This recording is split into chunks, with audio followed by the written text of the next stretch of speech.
These are the 4 expensive mistakes I made when hiring my first virtual assistant. I'm sharing these with you so you don't make the same ones. I'm Zach. I'm the founder of Talented. We place talent from the Philippines in 7 and 8-figure e-commerce businesses.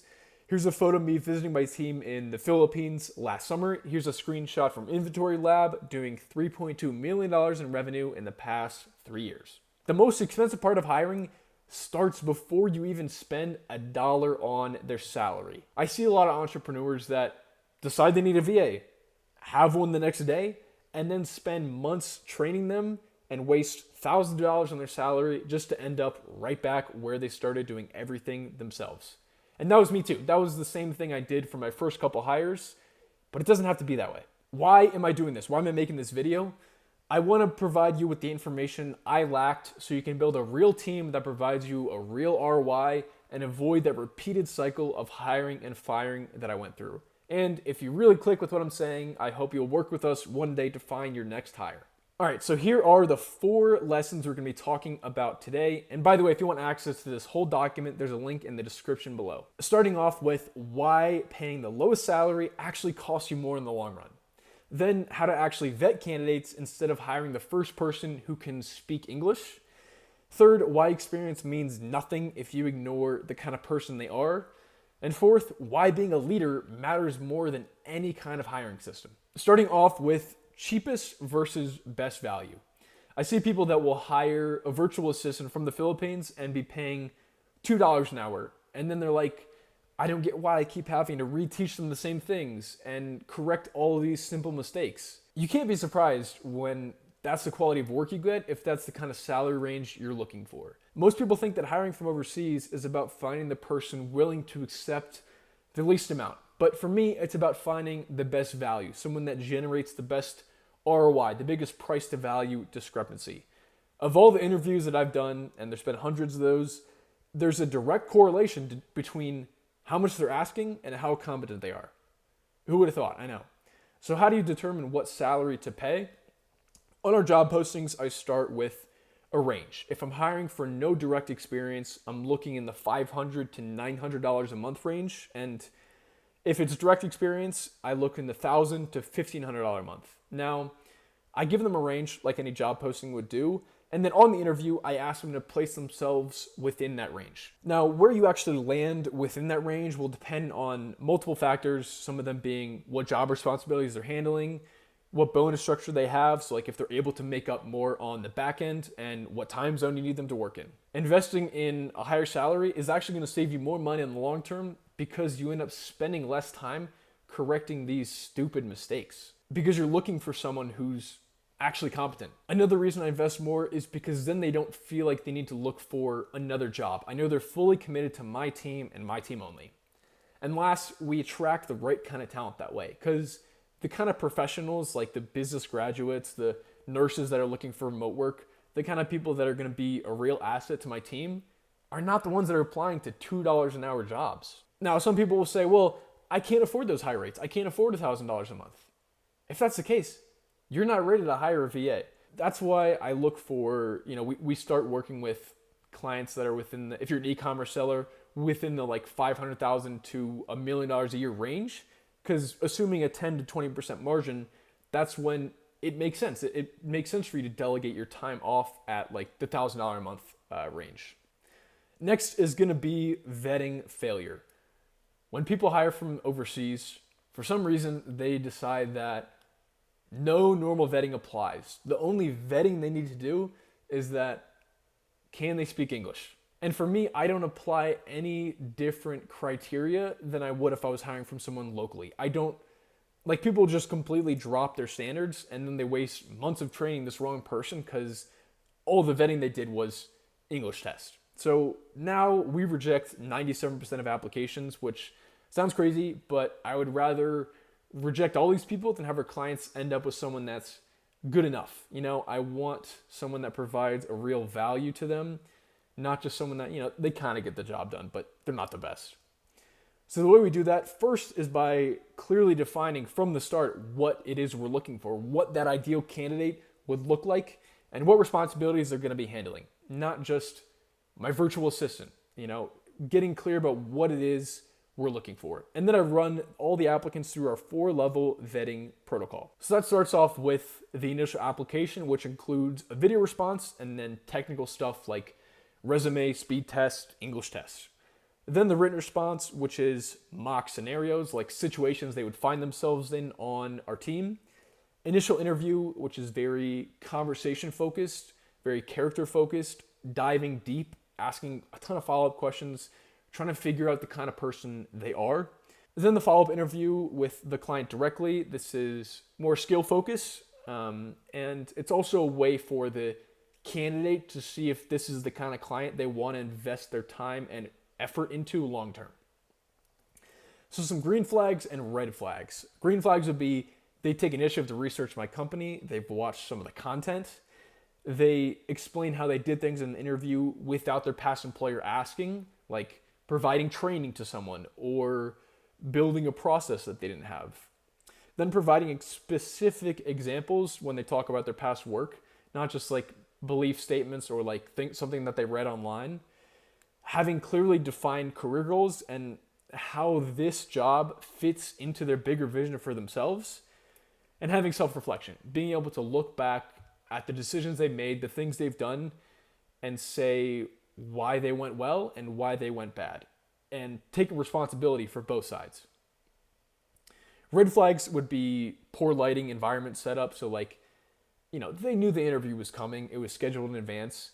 If they come in with like a tank top and like the only light is coming from their laptop screen, red flag. I want someone who actually has some sort of care into how they're being portrayed. Next one would be they can't articulate their previous work. So like, I'm asking these follow-up questions, asking more about the things they did, and they just are having trouble answering it. That's a red flag for me. Answering a different question than what was being asked. Now, some people are very nervous in interviews. I think most people are. So sometimes it's just, I could just chalk it up to that if they slightly misunderstood, if I worded it differently. But if it's like a totally different question than what I asked, red flag. If their resume shows them job hopping every few months, it either means they're not ready to commit to something long term, or all their past employers saw something in them that I should be wary of. Slow response time, if I send them an email and they're not responding for over 24 hours, that's a bad look. And finally, someone that blames others for their failures. They don't take responsibility for the things that they've done. It's always because of a coworker or because of a boss. It's never because of the own actions they took. Number 3 is the character versus experience trap. You have a virtual assistant, their resume looks wonderful, but I would never hire them because once you actually hop on an interview with them and talk to them, learn about who they are, they kind of suck. A lot of entrepreneurs, I made the same mistake myself in the beginning, which is why I'm sharing it with you, but they fall for the experience trap, only looking for someone that has years of experience and not looking at any other part of who they are as a person, just their experience. And I get why. It feels safe. You're making the responsible choice, but in my years of hiring, I've learned that character is king.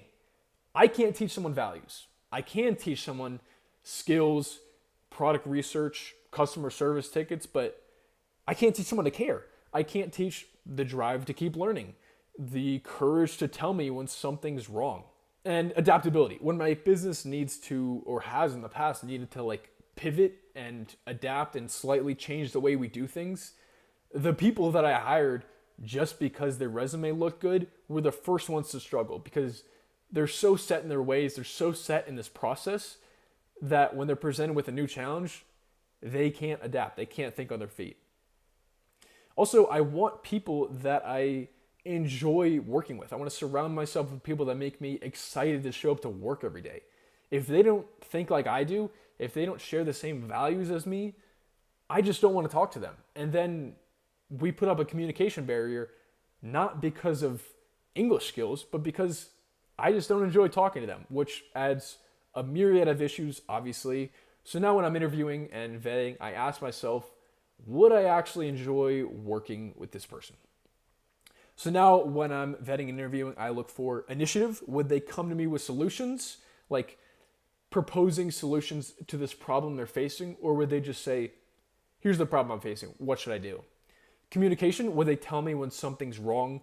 Especially when you're hiring from the Philippines, they have a respect for authority, but I want someone who can see that we need to nip issues in the bud and attack them early rather than just waiting because they're scared to tell me something.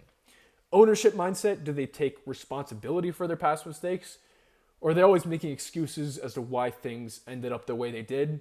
Do they have a learning mindset? Are they always figuring out how to grow and improve, be better themselves every day? Or are they stuck where they are, they're content with their current position, and they're just getting a job to clock in, get the paycheck, clock out? And adaptability, can they think on their feet when things change? And the last mistake we'll talk about today is the leadership vacuum. If they passed your whole vetting process and they end up still sucking, the reality is you might not be a good leader or not as good as you thought you were. Some people will think that hiring from overseas, hiring a virtual assistant means they don't need leadership. They're not an actual team member, they're a virtual assistant. But if that's how you treat them, that's exactly what you'll get in return. So leadership is very important to me, even when hiring a virtual assistant. For me, training is not optional. 2 roles in 2 different companies do not mean the same things. This other company probably has entirely different values from mine, different work ethic, different processes, different softwares. So I need to teach my virtual assistant, even if they have experience, teach them on the way we do things here, what our principles are. Then building culture, and I don't mean like corporate team building, I mean like treating them as equals. I think that leadership serves, and so I would never, I don't call them my VA, my virtual assistant. They have actual roles in the company, and I'm trying to serve them to be at the best they can be. I'm always checking in with them. We have like a regular interval cadence of, meetings and check-ins, but I really care about them as people. I'm always on Slack just asking how they are. And the other way I build culture is by meeting them in person. You don't actually have to do this one, but I did it last summer, like the photo at the beginning showed, and it was a very enjoyable experience for me. We saw each other as more of a team rather than just like faces on a screen. It's like, oh, we're real people. We have legs as well. And finally, accountability. You're not the CEO. You're the Chief Accountability Officer. Just because you trust your team doesn't mean that you don't need to hold them accountable to their results. Now, this is different than micromanaging. Micromanaging is when you focus on every little step, every little, their hours, the things that they're doing, but accountability is holding them accountable to the outcomes, the results that they produce. So in my team, we track KPIs, key performance indicators, and they're the ones tracking them. We make them visible to everyone so we can all hold each other accountable and see how we're achieving the results, the outcomes, getting closer to our goals, not just personal and team goals, not just clocking in. So to recap everything, this is all in your hands as an entrepreneur. Looking for the best value instead of the cheapest VA you can find, because high performers are going to ask for higher rates. You have to pay enough to keep them long-term, not just for like a month. And your ROI matters more. The value provided matters more than the hourly rate you pay. Lazy vetting. You have to look for these subtle red flags and not just read a bunch of resumes. You have to dive deep into the kind of person they actually are, hold an actual interview. You have to reject more than you accept. It's going to take hundreds of applications to find someone you're ready to invest your resources into. Character over experience. Skills are teachable. Values aren't. And you can't be blinded by what their resume says. They have a great track record on their resume. They've been with similar companies, but you can't let that blind you from the kind of person they actually are. And finally, poor leadership. They're your team members. They're not VA robots. You have to track the outcomes they provide, they produce, not the hours they work. And you have to build real relationships, a company that people actually enjoy showing up to work at every day. All right, so if this video is valuable to you, these 4 mistakes I made so you don't have to make the same ones, then Next, we'll be watching my video on our full VA process on how to actually hire a virtual assistant from the Philippines. If you want us to handle the whole scouting and vetting process for you, book a strategy call with my team to see what we can do for you. I appreciate you watching to the end, and I'll see you in the next one.